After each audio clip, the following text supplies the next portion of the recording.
माननीय अध्यक्ष महोदय, हाँ, मैं भारत का कृषि मंत्री शिवराज सिंह चौहान कह रहा हूँ। कई किसानों की आय दुगनी हुई है और केवल दुगनी नहीं माननीय अध्यक्ष महोदय, मैं जिम्मेदारी के साथ कह रहा हूँ, केवल दुगनी नहीं, कई किसानों की तिगनी भी हुई है, कई की चौगनी भी हुई है और कई की 8-8 गुनी भी हुई है।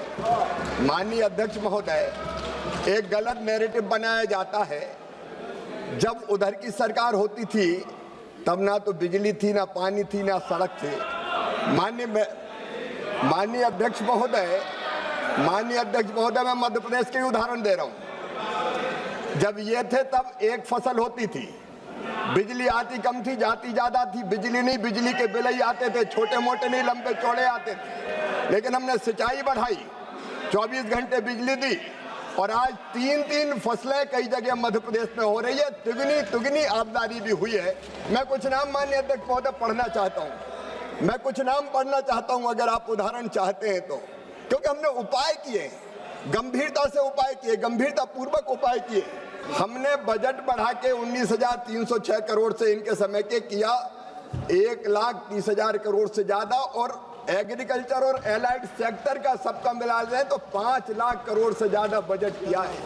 हमने उत्पादन बढ़ाने का काम किया है। माननीय अध्यक्ष महोदय, उत्पादन बढ़ेगा तो आमदनी नहीं बढ़ेगी क्या? उत्पादन बढ़ाने का अगर देखेंगे तो इनके समय जो उत्पादन था 14 के बाद 44% उत्पादन अलग अलग खाद्यान्न का बढ़ा है। आप अगर समय दे तो मैं पूरा पढ़ के बता देता हूँ। हमने उत्पादन बढ़ाया, हमने उत्पादकता बढ़ाई। और माननीय अध्यक्ष महोदय, ये मोदी जी की सरकार है, 6,000 रुपया किसान सम्मान निधि देने का काम कर रहे हैं, जो सीधे किसानों के खाते में तो जाती है। माननीय अध्यक्ष महोदय, फर्टिलाइजर सब्सिडी 1,86,000 करोड़ की यही सरकार तो दे रही है। केसीसी पर लोन कौन दे रहा है माननीय अध्यक्ष महोदय? नरेंद्र मोदी जी की सरकार दे रही है। 28 लाख करोड़ रुपया संस्थागत ऋण बढ़ाकर किया है तो एनडीए की सरकार ने किया है।